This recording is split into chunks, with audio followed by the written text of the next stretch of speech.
సమయం మధ్యాహ్న కాల సమయము. మరి దేవుని పరిశుద్ధ గ్రంథాన్ని మనం చదువుకుందాము. ఇలా పునరుత్థాన దినము. పునరుత్థానం అంటే ప్రభు అయిన యేసుక్రీస్తు మరణించి సమాధి చేయబడి తిరిగి లేచినటువంటి దినము. దీన్ని ఆదివారం అనగలుగుతారు. ఆదివారము అంటే ఆది అంటే మొదటిది. ఆది అంటే మొదటిది, అంటే వారాలలో మొదటి దినం. మరి ఆదివారం అయిన తర్వాతనే సోమ, మంగళ, బుధ, గురు, శుక్ర, శని మరి వారాలు వస్తుంటాయి. కాబట్టి ప్రియమైన దేవుని బిడ్డలారా, మరి ఈ సమయంలో మనము దేవుని పరిశుద్ధ గ్రంథంలో నుండి కొన్ని మాటలు మనం ధ్యానించుకుందాము. మరి కొన్ని మాటలు మనం చదువుకొని దేవుని పరిశుద్ధ గ్రంథంలో మరి ఈ మాటలు మనం ఒక హృదయంలో ఉంచుకుందాము. ఈ మాటలు మనం ఒక హృదయంలో ఉంచుకుందాము. మరి ఇంతసేపు దగ్గర మనం పాటలు పాడినాం. మరి ఆత్మతోనూ సత్యముతోనూ మరి పాటలు. మరి మనది క్రీస్తు సంఘము. ఈ క్రీస్తు సంఘములో మరి చప్పట్లు కానీ వాయిద్యాలు కానీ మరి చప్పట్లు కానీ వాయిద్యాలు కానీ ఇవి వాయించేది లేదు. అల్లరితో కూడిన ఆటపాటలు యందు దేవునికి ఇష్టం లేదు. బాగా గమనించండి. మీకు ఎన్నో రోజుల నుంచి వాక్యాన్ని మరి చెబుతున్నా, వినేవాళ్ళు గ్రహించేవాళ్ళు మరి గ్రహిస్తున్నారు, కానీ గ్రహించని వాళ్ళు మరి గ్రహిస్తలేరు. వింటున్నారు, ఈ చెవిలో వింటున్నారు, ఈ చెవిలో తీసేస్తున్నారు. కాబట్టి మరి కొత్త నిబంధన ప్రకారంగా మనం చూస్తే దేవుని ఆత్మతో సత్యముతో ఆరాధించే వారిగానే మనం ఉండాలి. మరి యోహాను సువార్తలో కూడా 4వ అధ్యాయంలో మనం చూస్తున్నాం. యోహాను సువార్త 4వ అధ్యాయంలో కూడా దేవుని పరిశుద్ధ గ్రంథం ఏం చెప్పబడుతుంది. మరి ఆత్మతో 24వ వచనంలో మరి మనం 19వ వచనం కానించి మొత్తం చదివితే దాని భావం తెలుస్తుంది. అక్కడ సమరయ గురించి సమరయ స్త్రీ గురించి చూపిస్తున్నారు. కాబట్టి మరి అక్కడ చూసినట్లుగా ఉంటే మరి అక్కడ 21, 22వ వచనంలో చూస్తే మరి ఏం చెప్పబడుతుందంటే, బయటకు అమ్మ ఎత్తుకొని ఏం చెప్పబడుతుందంటే ఇక్కడ 22, 23వ వచనంలో మరి ఒకసారి చదువుకుందాం. 4వ అధ్యాయము మరి ఇక్కడ 4వ అధ్యాయంలో ఇక్కడ మనం 21వ వచనంలో చూస్తే, అమ్మ ఒక కాలం వచ్చుచున్నది, ఆ కాలమందు ఈ పర్వతం మీదనైనను యెరూషలేములోనైనను మీరు తండ్రిని ఆరాధింపరు. నా మాట నమ్మము. మీరు మీకు తెలియని దానిని ఆరాధించువారు, మేము మాకు తెలిసిన దానిని ఆరాధించువారము. రక్షణ యూదులలో నుండి కలుగుచున్నది. అంటే దీని భావం ఏంటంటే, అక్కడ ఒక సమరయ స్త్రీకి దేవుడు ప్రభు అయిన యేసుక్రీస్తు బోధిస్తున్నాడు. ఏమంటున్నాడు? మరి మీరు మీకు తెలియని దానిని ఆరాధించువారు. ఇప్పుడు లోకము తెలియని దానినే ఆరాధిస్తున్నారు, తెలియని దానినే గణపరుస్తున్నారు, తెలియని దానినే ఆ దారిలోనే పోతున్నారు, కానీ తెలిసిన దారిలో ఎవరు వస్తలేరు. కాబట్టి మరి ఏమంటున్నాడు? మీరు మీకు తెలియని దానిని ఆరాధించువారు, మేము మాకు తెలిసిన దానిని ఆరాధించువారము. ఎవరంటున్నాడు? మన ప్రభు అయిన యేసుక్రీస్తు. ఎందు గురించి అంటే ఆయన దేవుడై ఉంటున్నాడు, లోకానికి రక్షకుడై ఉంటున్నాడు, లోక రక్షకుడై ఉంటున్నాడు, సర్వాధికారాలు కలిగినటువంటి వాడు. మరి ఆయన ఈ లోకానికి వచ్చి అనేక సంఘాలు కట్టలేదు. రకరకాల సంఘాలు పేరుతో వేరే వేరే పేర్లతో కట్టలేదు, కానీ ఆయన ఒక్క సంఘాన్ని కట్టిండు. ఆ సంఘం ఏంది? నిజమైనటువంటి క్రీస్తు సంఘము. ఆయన పేరు క్రీస్తు, ఆయన పేరు ప్రభు అయిన యేసుక్రీస్తు. కాబట్టి ఆయన ఒక సంఘాన్ని కట్టిండు. ఆ సంఘాన్ని కట్టి ఆ సంఘములో మీరు ఆరాధించమని చెప్పి అక్కడ పేతురుతో మాట్లాడుతున్నాడు. నువ్వు పేతురువు, ఈ బండపైన నా సంఘముని కట్టుదును, పాతాళలోక ద్వారములు దాని ఎదుట నిలవనేరవు అన్నాడు. మరి వాక్యాన్ని చదువుతుండ్రు, వాక్యాన్ని వింటుండ్రు, కానీ మరి లోకంలో చాలామంది మరి ఇంకా వాళ్ళకు తెలియని దానిని ఆరాధిస్తున్నారు, కానీ తెలిసిన దానిని ఆరాధిస్తలేరు. మరి లక్షల రూపాయలు పెట్టి, కోట్ల రూపాయలు పెట్టి మరి భవనాలు కడుతుండ్రు, అంటే మందిరాలు కడుతుండ్రు, మందిరాలు కడుతుండ్రు, కానీ మరి దానికి క్రీస్తు పేరుని పెడతలేరు. క్రీస్తు పేరును అంగీకరిస్తలేరు. అంటే దాని అర్థం ఏంది? వాళ్ళు క్రీస్తుని అంగీకరించని వాళ్ళని చెప్పే దాని అర్థం. కాబట్టి మరి క్రీస్తు పేరు పెట్టక ఏదో ఒక పేరు తెచ్చి పెడుతున్నారు దానికి. మనుషుల పేర్లు, పర్వతాల పేర్లు, గుట్టల పేర్లు, లోయల పేర్లు, నదుల పేర్లు, పండుగల పేర్లు, ఇవన్నీ పెడుతున్నారు. కాబట్టి దేవుడు ఒక సంఘం కట్టిండు. ఒక సంఘాన్ని కట్టి ఆ సంఘంలో ఆరాధించమని చెప్పిండు. అందుగురించే మనము కొలస్సీ పత్రికలో చూస్తాం. 1వ అధ్యాయం 13వ వచనంలో ఏమంటున్నాడు అక్కడ? కొలస్సీ పత్రిక 1:18లో ఏమంటున్నాడు? క్రీస్తు సంఘానికి శిరస్సై ఉన్నాడంట. ఏమై ఉన్నాడు? క్రీస్తు సంఘానికి శిరస్సై ఉన్నాడు. భార్యకు భర్త శిరస్సై ఉన్నాడు. భార్య భర్తని గణపరిస్తేనే కానీ భార్య దీవించబడుతుంది. అలాగే సంఘము క్రీస్తుని గణపరిస్తేనే కానీ సంఘము దీవించబడుతుంది. కాబట్టి సంఘానికే దేవుడి శిరస్సై ఉన్నాడు. కాబట్టి ప్రియులారా, మరి ఏపీసీ పత్రికలో చూస్తాం మనం, భార్య భర్తలకు పోల్చి చెప్తూ భార్యల గురించి చెప్తున్నాడు, భర్తల గురించి బుద్ధి చెప్తున్నాడు, భార్యలకు బుద్ధి చెప్తున్నాడు, పోల్చి చెప్తూ మరి ఈ మర్మం మహా గొప్పది, నేను సంఘంను గురించి క్రీస్తుని గురించి చెప్తున్నానని చెప్పి క్లుప్తంగా చెప్పిన కూడా మానవులు గ్రహించడం లేదు. మానవులు ఆలోచన చేయడం లేదు సంఘం గురించి. సంఘం ఎవరిది? నీదా నాదే సంఘము? నీది కాదు, నాది కాదు, ఆయనది, క్రీస్తుది సంఘం. కాబట్టి మరి కొలస్సీ పత్రిక 1:13లో కూడా చక్కటి మాటను చెలవిస్తున్నాడు. బాగా వినండి. కొలస్సీలకు రాసిన పత్రిక 1వ అధ్యాయం 13వ వచనంలో, ఆయన మనలను అంధకార సంబంధమైన అధికారములో నుండి విడుదల చేసి తాను ప్రేమించిన తన కుమారుని యొక్క రాజ్య నివాసులుగా చేసెను. మనం నమ్మి బాప్తిసం పొందుకున్నాం, నమ్మి రక్షణ పొందుకున్నాం. పొందుకొని ఎక్కడ చేర్చబడుతున్నాం మనము? సంఘంలో. ఆ సంఘం ఏ దాంట్లో చేర్చబడాలి, ఎక్కడ బాప్తిసం పొందాలి, అది కూడా తెలుస్తలేదు జనాలకు. మరి బాప్తిసం పొందడము క్రీస్తు నామములో, క్రీస్తు సంఘంలో బాప్తిసం పొందాలి. తండ్రి కుమార పరిశుద్ధ నామం. క్రీస్తు సంఘంలో బాప్తిసం పొందుకుంటేనే రక్షణ. ఆయన క్రీస్తు, ఆయన దేవుడై ఉన్నాడు, సంఘం కూడా ఆయన కట్టిండు. ఏదో ఒక పేరు పెట్టుకొని నువ్వు అక్కడ ఆరాధిస్తే అది సత్యమైన ఆరాధన కాదు. ఏదో ఒక పేరు పెట్టుకొని అక్కడ నువ్వు బాప్తిసం పొందుకుంటే సత్యమైన బాప్తిసం కాదు. అది ఎందు గురించి అంటే బైబిల్ చెప్తుంది. కాబట్టి మరి ఇక్కడ ఏమంటున్నాడు? ఆయన మనలను అంధకార సంబంధమైన అధికారములో నుండి విడుదల చేసి. మొట్టమొదట మనము ఎక్కడ ఉంటిమి? అంధకార సంబంధమైన క్రియల్లో ఉంటిమి. అంధకార సంబంధమైన క్రియలు. అంధకారం అంటే చీకటి. అంధకారం అంటే ఏంది? చీకటి క్రియల్లో నడుస్తుంటే. మనిషి జీవితం అంటే, మనిషి అంటే ఎవరు, మనిషి జీవితం అంటే ఏంది, కుటుంబం అంటే ఏంది, భార్య బిడ్డలంటే ఏంది, మరి ఇవన్నీ తెలియక లోకంలో మనం ఎట్లా నడిచినాము? మరి లోకంలో మనం బ్రతికినాం, లోకంలో నడిచినాం, రకరకాలుగా జీవించినాం. ప్రియులరా, మరి అంధకార సంబంధంలో నుంచి అంధకార సంబంధమైన అధికారములో నుండి విడుదల చేసి తాను ప్రేమించిన తన కుమారుని యొక్క రాజ్య నివాసులుగా చేసెను. రాజ్యం అంటే సంఘము. రాజ్యం అంటే ఏంది? సంఘము. సంఘం అంటేనే రాజ్యము. ఆ రాజ్య నివాసులుగా చేసిండు. తాను ప్రేమించిన తన కుమారుని యొక్క రాజ్య నివాసులుగా చేసిండు. తన కుమారుడు యేసుక్రీస్తు కుమారునిగా లోకానికి వచ్చిండు.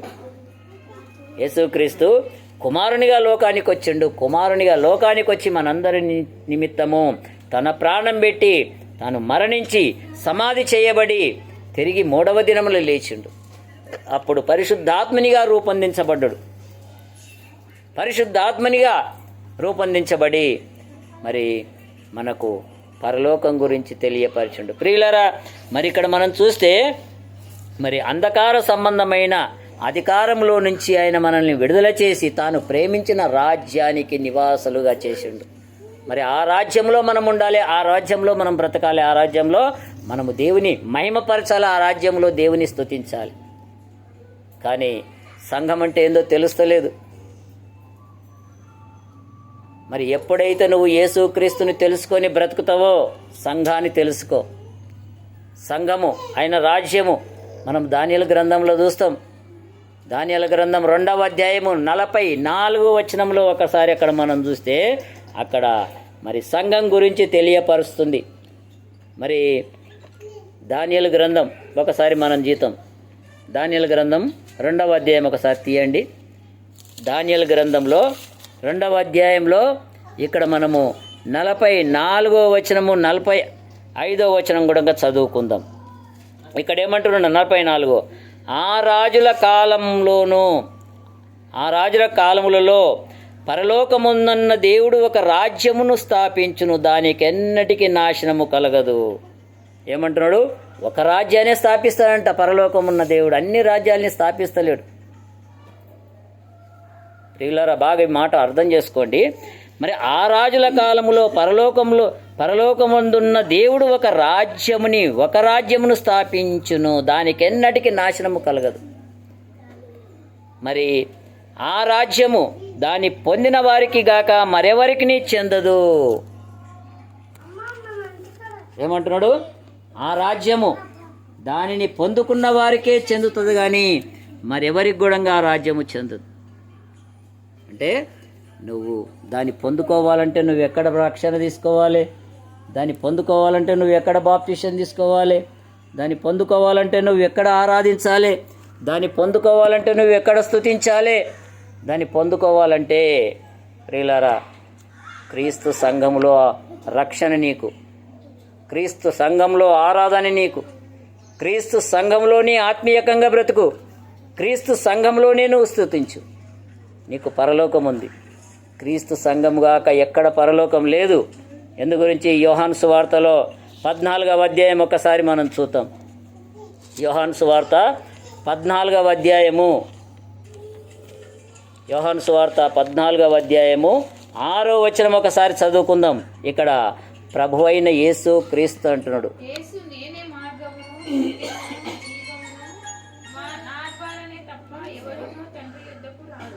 ఇక్కడ అంటున్నాడు, యేసు ప్రభువు మాట్లాడుతున్నాడు. యేసు నేనే మార్గమును సత్యమును జీవమును, నా ద్వారానే తప్ప ఎవడును తండ్రి యొద్దకు రాడు. ఎవరి ద్వారా మనం వెళ్తున్నాము పరలోకం? ఎవరి ద్వారా తండ్రి దగ్గరికి వెళ్తాం మనము? యేసు క్రీస్తు ద్వారా మనం పరలోకం వెళ్తాం. క్రీస్తు సంఘం ద్వారా మనం పరలోకం వెళ్తాం. క్రీస్తు సంఘంలో ఉంటేనే, క్రీస్తు సంఘంలో ఉండి నువ్వు ఆత్మీయకంగా బ్రతికితేనే పరలోకం పోతావు. క్రీస్తు సంఘంలో లేకుండా నువ్వు బ్రతికితే వేరే వేరే సంఘాలు, రకరకాల సంఘాలు తిరుగుతావు, గూడి లేని పక్షిలాగా తిరుగుతావు. ఒక వారము ఈ సంఘము, ఒక వారం ఆ సంఘము, 4 వారాలు ఈ సంఘము, 4 వారాలు ఆ సంఘం, సగం అలాలు సగం ముడతారు. నీకు అసలు సంఘం అంటేనే తెలుస్తుంది, నీకు దేవుని వాక్యం అంటేనే తెలుస్తలేదు. సైతానికి కూడా దేవుని వాక్యం బాగా తెలుసు. అందు గురించి ఏమంటుంది అక్కడ, మనుషులు గ్రహించలే యేసుక్రీస్తు దేవుడని, కానీ సైతాను గ్రహించి చక్కగా వచ్చి యేసు ప్రభుకి ఏమని మొక్కుతుంది? ఓ నజరేయుడైన యేసుక్రీస్తు దేవుని కుమారుడా, ఈ శ్మశానాల్లోకి వచ్చినందుకు, మరి ఈ శ్మశానాలకి రావడానికి ఎందుకు వచ్చినావు నువ్వు చెప్తుంది.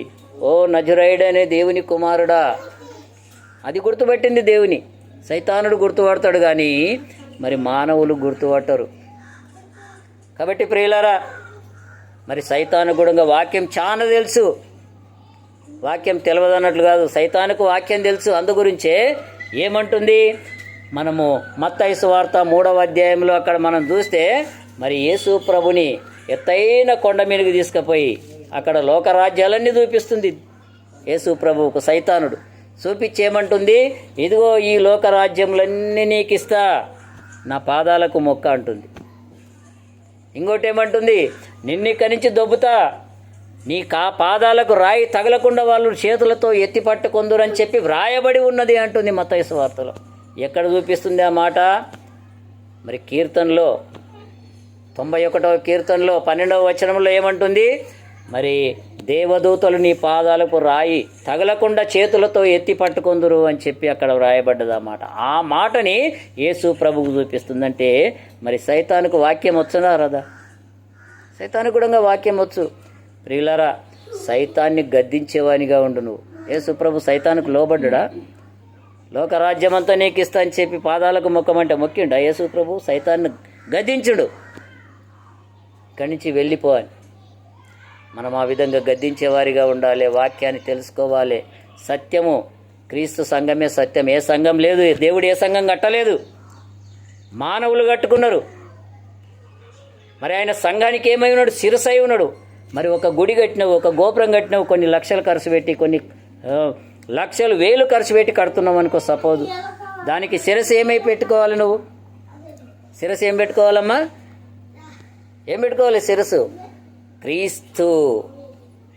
క్రీస్తుని పెట్టుకో. మరి క్రీస్తుని పెట్టుకోకుండా రకరకాలుగా పెట్టుకొని ఆరాధిస్తే దాంట్లో ఆత్మీయత ఉండదు. ఒకవేళ నీకు ఎంత ఆత్మీయత ఉన్నా కూడా అది వ్యర్థమే. ప్రియులారా, మరి ఇంకా మనం చూసినట్లుగా ఉంటే మరి ఇక్కడ ఏమంటున్నాడు? స్వచ్ఛంగా అంటున్నాడు, యేసు నేనే మార్గమును సత్యమును జీవమును, నా ద్వారానే తప్ప ఎవడును తండ్రి యొద్దకు రాడు. మీరు నన్ను ఎరిగి ఉంటే నా తండ్రిని ఎరిగి ఉందురు. మనము యేసు క్రీస్తుని ఎరిగి ఉండాలి. మరి యేసు క్రీస్తుని ఎరిగి మనం బ్రతకాలి. ప్రియులారా, మరి ఇంకా సంఘం గురించి మరి చాలా రాసిండ్రు. బైబిల్లో మనకు ఎన్నో చెప్తుంది. ఇక్కడ మరి కొరింథీ పత్రికలో చూడండి 3వ అధ్యాయంలో మరి ఇక్కడ సంఘం గురించి ఒక చిన్న మాట మనం చూస్తుంటాం. మొదటి కొరింథీ పత్రిక 3వ అధ్యాయము, మొదటి కొరింథీ పత్రిక 3వ అధ్యాయంలో మరి ఇక్కడ దేవుడు ఒక పునాది వేసిండు. మన ప్రభు అయిన యేసు క్రీస్తు ఒక పునాది వేసిండు. ఆ పునాది మీదనే మనం కట్టబడాలి. కానీ వేరొక పునాది ఎవరైనా వేయగలుగుతారా? వేసినా ఎవరిదవుతుంది? అది మానవులది అవుతుంది. కానీ ఇక్కడ యేసు ప్రభు ఒక పునాది వేసిండు. ఇక్కడ ఏమంటున్నాడు? 3వ అధ్యాయం 11వ వచనంలో, వేయబడినది తప్ప మరి ఒక పునాది ఎవడునూ వేయనేరడు, ఈ పునాది క్రీస్తే. ఎవరంట పునాది? యేసుక్రీస్తు. పునాది క్రీస్తు అయి ఉన్నాడు. ఆ క్రీస్తు నడిచిపెట్టినవు నువ్వు రకరకాలుగా నీ ఇష్టం వచ్చినట్లుగా పోయి ఆరాధిస్తావు, నీ ఇష్టం వచ్చినట్లుగా పోయి జీవిస్తావు, నీ ఇష్టం వచ్చినట్లుగా స్తుతిస్తావు. కానీ బైబిల్ అట్లా చెప్తలేదు. యేసుక్రీస్తు ఒక సంఘం కట్టిండు. ఆ సంఘానికి ఎన్నడూ అంతము కలగదు. దానియేలు గ్రంథంలో చూస్తున్నాం మనం, ఇంతకుముందు చూసినాం, చదివినాం. దానియేలు గ్రంథంలో మళ్ళీ ఒకసారి చూద్దాం. 2వ అధ్యాయము 44వ వచనం చదవండి. 2:44 ఏమంటున్నాడు? ఆ రాజ్యము దాని పొందని వారికే గాక మరెవరికి చెందదు. అది ముందు చెప్పబడిన రాజ్యములన్నిటిని పలగొట్టి నిర్మూలము చేయును, గాని అది యుగయుగములు నిలుచును. ఏది నిలుస్తుంది? యుగయుగములు. దేవుడు కట్టినటువంటిది. ఆయన ఒక సంఘం కట్టిండు. ఆయన పేరు క్రీస్తు, ఆయన పేరు దేవుడు. కాబట్టి క్రీస్తు ఒక సంఘాన్ని కట్టిండు. ఆ క్రీస్తు సంఘమే. ప్రియులారా, ఆ సంఘంలో నువ్వు ఆత్మీయకంగా బ్రతుకు.